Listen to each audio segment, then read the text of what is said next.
The Age of Neanderthals, Neanderuta Runo Jedi, Episode 4, the first lesson,第4話, 最初の教え, the Ice Age. Morning arrived the way all Ice Age mornings arrived, without apology. Frost had formed overnight on every exposed surface. The rocks at the cave entrance, the grass of the clearing, the outer layer of every fur wrap the Braided One's tribe had bundled around themselves before sleeping. The sky was the specific grey of a world that has been cold for so long that even the sky has stopped remembering what another colour looks like. And out of that grey, in the hour between earliest light and the first true warmth of the fire circle, came the breath of every living thing, rising in pale columns, briefly visible, immediately gone. Mary Parker was already teaching. She stood at the centre of the clearing with the specific quality of presence that had always made her the centre of any space she entered, not commanding it, not demanding it, simply occupying it in the way that some people occupy the centre of things because that is simply where they are around her, arranged in the loose, attentive formation of people who had discovered that something being offered to them was worth receiving, sat most of the Braided One's tribe. Water, Mary said. She held up the bark vessel they used for carrying water from the stream. She said it clearly at the precise pace that Amir had identified as optimal for new phoneme retention.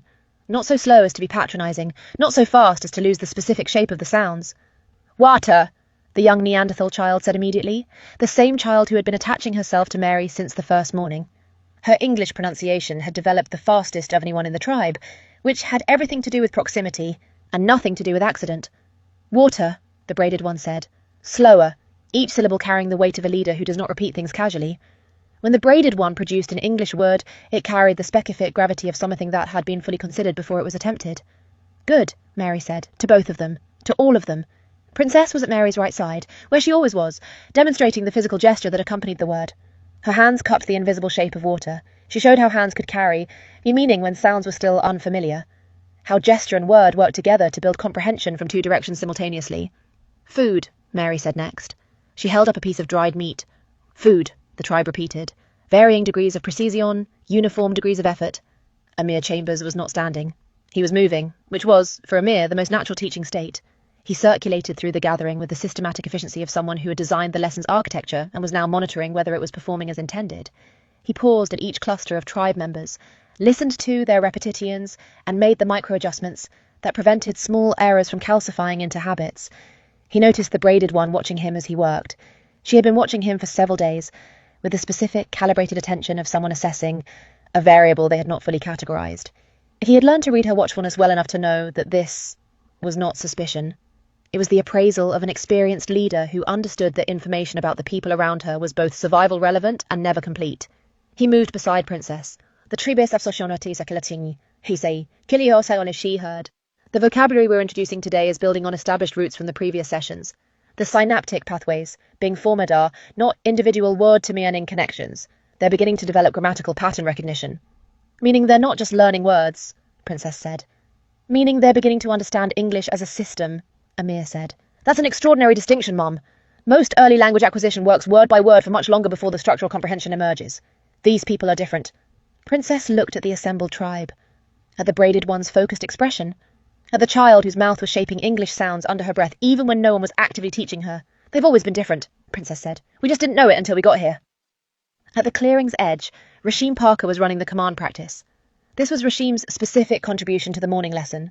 The kinetic portion, the part that required demonstration rather than patience, movement rather than stillness. Rasheem Parker had never been naturally inclined toward stillness. He was inclined toward action, toward the immediate and the physical, and it turned out that teaching commands was perfectly suited to someone for whom words were always most comfortable when attached to movement. Come, he said, backing up 3 steps and beckoning with his whole arm. 3 tribe members came. Stop, he said, one hand out flat. They stopped. Good, he said, very good, come. They came. Stop. They stopped, faster this time. The improvement visible even in the span of 60 seconds of repetition. Nisa was demonstrating beside his father, silent as always, but effective in the way the 4 brothers were always effective, through precise execution rather than explanation. He produced each command gesture cleanly, without the exaggerated animation Rasheem used, and the tribe members closest to him seemed to find the quieter version equally instructive. Nushim, Nimir, and Shaheem had distributed themselves among different clusters of tribe members. 3 silent synchronized presence points that extended the command practice across the full gathering, without requiring Rasheem to be everywhere simultaneously. That's my sons, Rasheem said to no one in particular, watching them work. Cassandra Brown was with the children. She had not assigned herself to the children specifically. It had simply become, over the course of the previous day's lessons, the arrangement that made sense, the way that certain people in certain spaces find each other without requiring formal assignment. She sat cross-legged on the frost-stiff grass, and around her sat 4 Neanderthal children in the specific total attention that children bring to something they have decided is worth understanding. She was working on pronunciation. Not words yet, sounds. The foundation before the building. She had been trained across more years than she had been keeping careful count of in every language adjacent discipline that the Parker family's long walk through time had provided access to, and she understood intuitively what Amir understood, analytically, that sounds were the infrastructure, beneath meaning, and that getting the infrastructure right before loading it with content was the difference between a language that held and one that crumbled. This sound, she said, producing the English ta, the specific, particular friction of the tongue against the upper teeth that did not exist in any sound, the Neanderthal vocal system had previously been required to generate. The children tried, failed, in the way of people encountering a new physical requirement. The tongue didn't know where to go. The teeth weren't used as a reference point for sound production. The whole mechanism was unfamiliar. Cassandra did not correct them with frustration. She produced the sound again, this time slowly enough that the mechanics of it were visibly. She pointed to her tongu, her teeth. She showed the relationship between the two at a pace that could be observed and replicated. The children watched, tried again, slightly closer.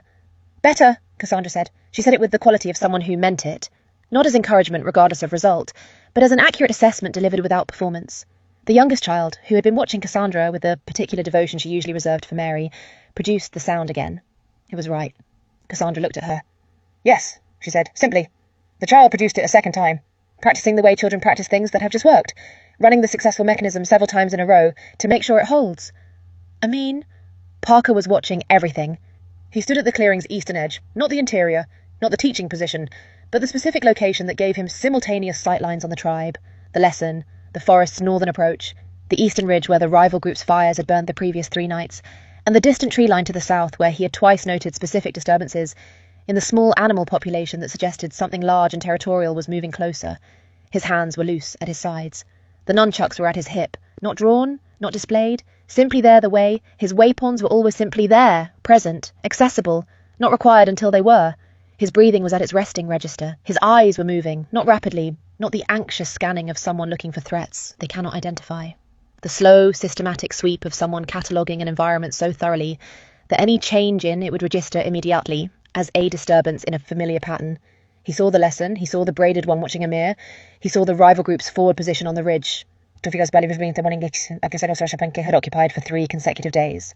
He saw, at the southern tree line's edge, a displacement in the vegetation that was slightly wrong for wind and slightly wrong for the large herbivores that occasionally crossed through. He filed it. He saw, at the far northern edge of the teaching circle, a movement that was not a tribe member and not a Parker. Something smaller, something watching. He filed that too. Then he looked at his family, at Mary at the centre, at Princess beside her, at Amir circulating, at Cassandra with the children, at Rashim and his sons running the command practice. And something moved through his expression that could not be fully named. It was time. Family, he said. Not loudly. He never needed loudness. With me. The family heard it before the tribe did, which was appropriate. The specific quality of Armin Parker's voice, when he said something that required response. The quality beneath the words, the frequency of absolute intention, was something the Parker family had been trained to receive across more years than the Neanderthal tribe had existed as a community. They transitioned, smoothly, without the abruptness that would have alarmed the tribe. Mary completed the word she was demonstrating, fire, and then touched the braided one's arm and gestured toward the cave, the specific combination of touch and gesture that they had established as the signal for lesson pause. We will return. The braided one looked at her, read the quality of the exchange, nodded. The Parkers moved, into the forest, north and east, away from the rival group's observation position, into the deeper growth where the canopy thickened enough to provide both shade and sound absorption. Amin led. Mary walked beside him, which was where she walked, when they moved into something that required the full weight of both of them. The clearing Amin chose was a natural pocket in the forest, a space where 3 large fallen trees created a rough triangle of enclosure, the interior ground soft and moss-covered, the canopy above dense enough that the cold light filtered down in narrow columns. It felt like a room built by accident and used by intention. He stopped at the centre. The family assembled around him, with the particular, ease of people who had been assembling around each other in difficult moments for a very long time. He looked at each of them. Prince Parker, arms crossed, as always, but the specific crossing that was not defensive, just how he stood when he was prepared to listen, and had not yet decided what to do with what he heard. Mary, at his right, quiet, still, with the quality of someone who knows what is coming and has already made peace with the responsibility of bearing witness to it. Princess, at Mary's side, her expression attentive, between mother and confidant, which was what she always was. Rashim, between his sons. The talking had stopped, which meant something was registering. Cassandra, slightly apart, always slightly apart. Her eyes on her father with the specific, total focus she gave things that mattered most. Amir, behind Princess, his mind visibly running ahead of the moment, filing and pre-processing. Amira, beside Princess, her arms folded, her expression the specific cold precision that was her default presentation, but her eyes carrying something that the fold of her arms was designed to contain. Nisa, Nashim, Nimir, Shahim, their formation. Silent, ready. Amin looked at all of them. There are things you need to know, he said. Things that belong to you as much as they belong to me. I should have told you before. The forest held them in its particular silence. I'll start with Mum, he said, because she's the one who kept what I'm about to share. She kept it for decades. She kept it without being asked. She kept it because she understood that the right time is not always the first available time. He looked at Mary. She looked back at him. No performance in that exchange. No drama. The specific mutual recognition of two people who know each other completely and are, in this moment, simply being known. Thank you, he said, to her, directly. She nodded once. I want to tell you about Amina, Amin said. Princess blinked. Cassandra's head tilted slightly. Rashim frowned. The particular frown of someone whose mental filing system has received an input it doesn't yet have a category for. Amir's eyes moved to him with the focused precision of someone who has just been handed a new variable. Amina was a discipline, Amin said. He chose the word with care. Not a person, not a power. A discipline. Not a transformation. Not something separate from me. A mental state. A practice. The way certain musicians can access a specific quality of attention that elevates everything they produce. It was that kind of thing. He began to walk, slowly, measured. The family's eyes followed him. When the world needed peace more than it needed force, I accessed Amina. I was, calm, precise in language, patient in ways that my ordinary state does not always find easy. He paused. I could negotiate with anyone. I could find the common ground in any conflict. I could de-escalate things that seemed beyond de-escalation. I could speak in ways that reached people who did not want to be reached. He demonstrated, not to perform it, but to show its components. His shoulders released. They went from the constant subtle readiness they always carried to something genuinely at rest. His hands opened, palms forward, the physical communication of non-threat. His breathing slowed further, if that was possible. His voice, when he spoke, carried a different quality. Still Amin Parker, but with a warmth and an openness in it that the family recognised as belonging to their experience of him in his quietest, most unguarded moments. Relaxed posture, he said. Open hands, controlled breath, tone that invites rather than demands. He looked at them. This is Amina's method. This is how I accessed it. It is not magic. It is discipline that took years to build. He stood in that state for a moment. Present, open, available. She was real, he said. She was me. The most useful version of me. In the moments when usefulness meant something other than fighting. In heaven. In the dinosaur era. In every negotiation and every moment when the right answer was to find a bridge rather than burn one. He looked at her. She was not separate from the man standing in front of you. She was the part of me that had learned something that the rest of me had to be taught to use. Mom knew everything, Amin said. He looked at Mary. She looked at her family. He showed me Amina the first time when he was very young, Mary said simply. I recognised it for what it was. Something extraordinary, housed in someone who wasn't sure yet what to do with it. So I kept it. I watched it grow, and I kept it. The forest was quiet. Why didn't you tell us? Cassandra asked. Not accusatory, genuinely asking, in the way she asked things she actually wanted to understand. Because, Amin said, the understanding of what it is requires the understanding of what it isn't, and I hadn't finished discovering what it wasn't yet. He paused. I'm finished now. Now the other thing, he said. His tone shifted. Not darker, sharper. The specific quality of a conversation that has been building toward a point it has now reached. Black Bullet! The name landed in the forest clearing, with a weight that the other words had not carried. Cassandra's expression did not change, which meant, for Cassandra, that she was processing something significant. Rashim opened his mouth, closed it, which, for Rashim, was extraordinary. Black Bullet was not rage, Amin said immediately. He had thought carefully about this, the order of things, where to place the clarifications before they were needed. He was not chaos. He was not the absence of control. Everything people might assume about someone who exists as the final option is wrong about Black Bullet. He stopped walking. Black Bullet was precision, he said. Pure, complete, unwavering precision, when everything else had been tried, when Amina's methods had been applied fully, and the situation had not resolved. Black Bullet was the state I entered for what came next. Not because I chose violence, because I chose to protect the people who could not protect themselves in that moment, using the only remaining option. Decisive action, Prince said. From the back of the group, his voice carried the recognition of someone who has been in position, Ervine said, but deliberate, always deliberate. Every technique, every movement, every decision chosen, never chaotic, never beyond control. Prince Parker said nothing, but the quality of his nothing was the kind that contained agreement. Black Bullet was the last door, Amin said. Amina opened all the earlier ones. Black Bullet existed so that when all the earlier doors were closed, the people I loved were still protected. He looked at his daughter. Cassandra looked back at him with the expression she wore when she was receiving something she intended to keep. I am not split anymore, Amin said. Heaven's battle, everything that happened in that field over those hours. It completed something in me. Amina's capacity and Black Bullet's capacity are not separate disciplines anymore. They exist in me simultaneously, integrated. The whole person you've known since we landed in the dinosaur world, that is not a diminished version. That is the complete one. Are you telling us, Amir said, in the specific measured tone of someone verifying a hypothesis before accepting it, that the two separate states have merged into a unified operational capacity? I'm telling you, Amin said, that I am simply myself now, fully. He reached into the carrying structure Mary had brought from the cave. He removed one of the suits. The family had all received theirs in the previous night's quiet distribution, 12 black suits, 12 face coverings, tucked away beneath their outer wrappings. But he held one up now so that everyone in the clearing could see it in the morning light that came through the forest ceiling. It was extraordinary, in its way, not because of what it looked like, but because of what it meant. Mary had made it from the materials of a world 65 million years from the one she had known, using the knowledge of her hands across a lifetime of building and creating, with a mere structural intelligence supporting the design. And the result was something that looked like it had been engineered for exactly this purpose. Concealment without restriction. Anonymity without limitation. The ability to occupy the shadows of history without being seen by it. Black, complete, clean. These suits are not costumes, Amin said. They are not for performance. They are not symbols. He held the suit steady. They are tools. And like every tool, their meaning comes from how and when they are used. He looked around the circle. You will wear these suits beneath your clothing at all times. They are always present. They are never revealed unnecessarily. The family was still. When the suit is hidden, Amin said, we use Amina's method. We speak. We listen. We find the common ground. We build the bridge. We are patient. We are diplomatic.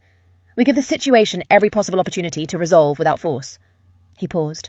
Most situations, given the right approach, will resolve. That is not weakness. That is intelligence applied correctly. He lowered the suit slightly, but when the suit is revealed, he let the pause last exactly as long as it needed to. We are done talking, not because we have given up, because we have done everything else first, and now the situation requires something different. He looked at each of them in turn. Black Bullet's discipline, not his transformation. There is no transformation. Not his persona, he is gone. His discipline, which is decisive action, controlled force, complete commitment to protecting life, when that is the only remaining option. He held the suit up one final time. The suit is the signal. When it's on the outside, everyone present, friend and enemy alike, will understand that we have moved past words. Prince Parker was looking at the suit, with an expression that was, for Prince Parker, close to what other people's faces produced when they recognized the rightness of something. He said, and if someone reveals their suit prematurely, before the situation has required it, then they have failed the first part of the doctrine, Amin said, and they will answer for it to this family. Prince held the look, then he nodded. Once, which was Prince Parker's way of signing something. Mary stepped forward. She didn't always step forward in moments like these. She was often the presence that made the moment possible, rather than the voice that named it. But this one was hers. Your father and I raised you, she said, looking at Amin, at Princess, at Rashim. Your grandmother and grandfather raised you, she said to the grandchildren. We taught you that strength was for protection, that power was for service, that being capable of harm was only meaningful when paired with the discipline to choose another way first. She paused. Amin is not giving you a new teaching. He is giving you the name and the structure of something you already know. You have been living this doctrine since you were old enough to understand it. She looked at all of them. Amina first, she said, because every person in front of you deserves the version of us that tries to reach them. She looked at the suit in Amin's hands. Black Bullet last, she said, because every person we love deserves the version of us that will not fail them. The morning light came through the canopy in its narrow columns, and the forest held what had just been given to it. Princess Parker pressed her lips together, the specific expression of someone holding something close to, the savage and choosy to let it. Stay there, she said. I want to say something. She looked at her brother. Amin, I've watched you your entire life, every version of you that I've been present for, and I always knew something was operating in you that was larger than what I could name. She paused. I'm glad to have the name now. I'm glad Grandmum kept it until this moment. And I'm glad we're going to carry it forward, all of us, together. Rashim said, with the specific quality of someone who talks constantly, and has saved something important for the right moment. Same, all of that. Everything she said. He looked at his sons. You hear this? All four of you? This is the thing that keeps you alive when nothing else does. The discipline in here, he tapped his chest, before the weapon in your hand. Always. Nisa said, We hear it, Dad. Nishim. We understand. Namir and Shaheem nodded, their version of the same. Amir said, in the measured cadence that always carried his particular quality of precision, The structural elegance of this doctrine is considerable. The binary state communicated by the suit's visibility creates a clear operational signal for all 12 members simultaneously, eliminating the coordination delay that typically accompanies group tactical decisions. It also provides a civilian-facing marker. Anyone observing the Parker family will understand our intent from our presentation rather than requiring verbal communication. He paused. It's a brilliant system, Uncle Amin. Amira said nothing immediately. She looked at the suit. She looked at Amin. She said, If someone comes at Grandmum, if someone comes at any of us, and we have already tried every other option, I need to know that the doctrine doesn't ask me to hold back. The doctrine asks you to begin with Amina's method, Amin said. And if Amina's method has been given fully, and the threat has not responded, then the suit is revealed, Amin said, and Black Bullet's discipline applies, and you do not hold back. Something settled in Amira's expression. Not softened. Amira Campbell did not soften easily, but settled. The specific resolution of Soman Wu has received a framework that accommodates both the version of herself she was working to become and the version of herself that already existed. Cassandra said, very quietly, to her father, The greatest ninja family. He looked at her. Yes, he said. They walked back through the forest, not as 12 separate people with separate purposes, but as something more unified than they had been when they entered it, which was saying something, because the Parker family's unity was not a thing that had ever been in question. But this was different. This was the unity of 12 people who shared, now, the same named doctrine, who understood not just that they would protect each other, that had always been true, but the specific, principled how of it. The structure of mercy first, precision when mercy had been given everything it could be given. Amina first, Black Bullet last. The suit decides when. Mary walked at Amin's left, the position she had held across every era and every landscape this family had navigated. She did not speak. The morning felt complete in the specific way of mornings that have already produced their most important thing before noon. The clearing opened ahead of them. The Braided One's tribe had not dispersed. They were still in the teaching circle, which said something about the community they had been building with this family. They had stayed at the lesson space because the Parkers had become, in the space of a few days, something they trusted to return. Mary resumed her position at the centre. Princess took up her place at Mary's right. Amir moved back into his circulation pattern. Cassandra returned to the children, who had apparently been practicing the T-age sound in her absence, based on the expressions on their faces when she returned. Rashim and his sons picked up the command practice where they had paused it. The lesson resumed, and it resumed differently, not in any way the Braided One's tribe would have identified, not in any way that was visible, but differently nonetheless. Something had settled into all 12 Parkers in the secluded clearing of the forest, and it moved with them back into the teaching circle, and became part of how they stood, how they spoke, how they occupied the space. The doctrine lived in them now. An hour into the resumed lesson, Amin saw it. The southern tree line. The same displacement he had catalogued earlier, the one too large for wind, and too intentional for herbivores. It had moved closer during the time the family was in the forest. Whatever was generating it had used the absence of the family's full formation to close the distance. He did not immediately alert the family. He watched. The displacement moved again, or so, westward along the tree line, maintaining distance but not retreating. Something that was observing rather than approaching. Something that had intelligence enough to recognize the difference between being seen and being engaged. He kept watching, and then, at the far edge of the southern tree line, where the dense growth thinned to the edge of the clearing, something small stepped out. Not a predator, not a Neanderthal, something entirely different. Thin, light-framed in the way of a species that had evolved for different conditions than the heavily built people sitting in the teaching circle.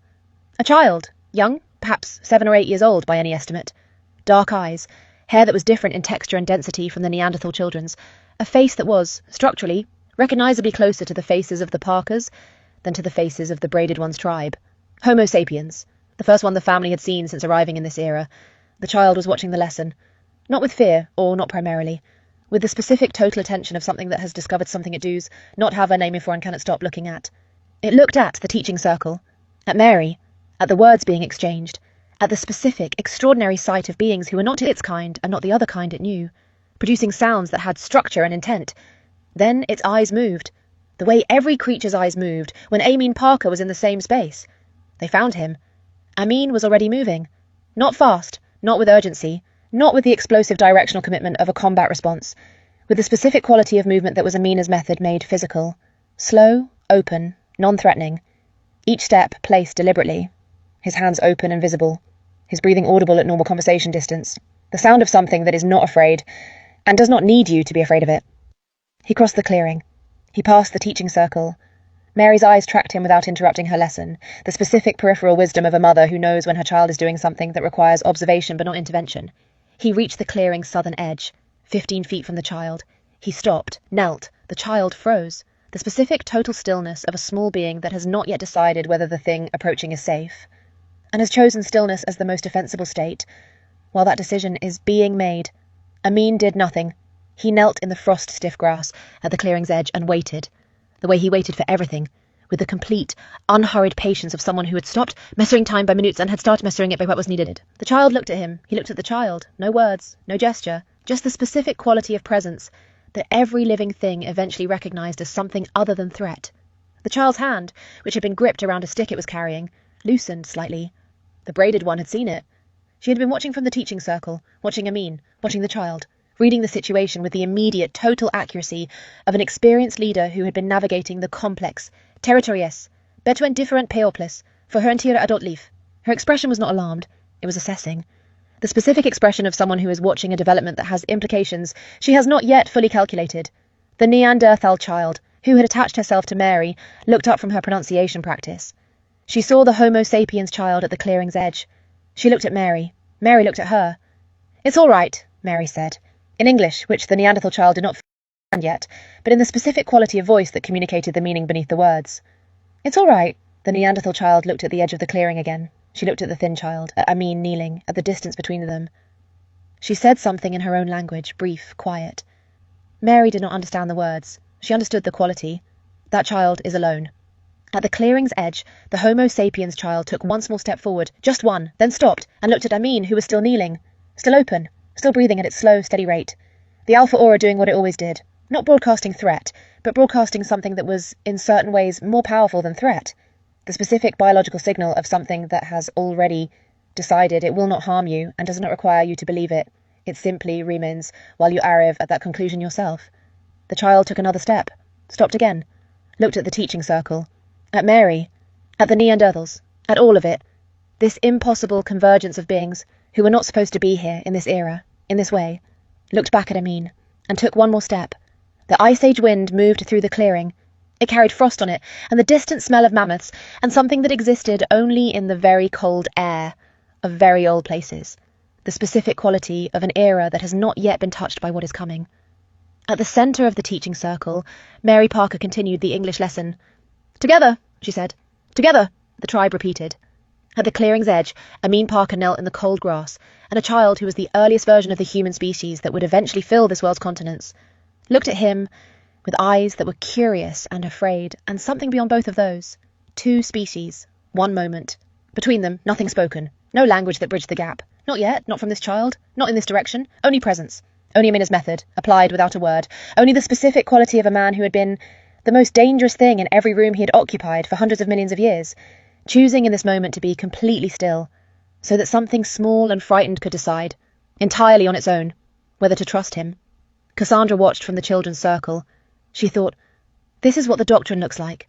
Not the suit, not the weapons, not the nunchucks at his hip, this. A man on his knees in the frost, hands open, waiting. Amir beside Princess, said very quietly, "The first contact between our family and Homo sapiens." Princess looked at her son. "Yes." "The implications are—" "Yes," Princess said. "They're extraordinary." "I know," Princess said. "Be quiet and let him work." Amir was quiet. The lesson continued. The child stood at the clearing's edge and looked at the man kneeling in the frost. And the wind moved through the Ice Age morning, carrying everything it had always carried. The cold of a world in its ancient chapter, the breath of the things living in it, the slow, indifferent turning of geological time, and in the middle of all of it something small and new, not a word, not yet, the beginning of the thing that comes before a word, the beginning of trust. End of episode 4, the first lesson,